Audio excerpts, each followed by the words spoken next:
আসসালামু আলাইকুম। কৃষি গল্পের চ্যানেলের পক্ষ থেকে সবাইকে আন্তরিক সালাম ও অভিনন্দন। আমি মোহাম্মদ বাবলুর রহমান আপনাদের সাথে। আজ আমরা চলে আসছি যশোর জেলার হালসা গ্রামে। হালসা গ্রামে এখানে একটি ভিন্ন ধর্মীয় চাষ, এটা কোরিয়ান রেড জিংসিং।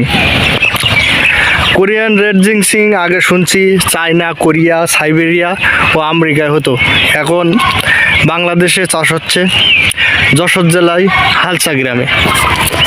হালসা গ্রামে কোরিয়ান রেড জিংসিং চাষ করে সাড়া ফেলেছে কবিরাজ ইউনুস আলী ভাই।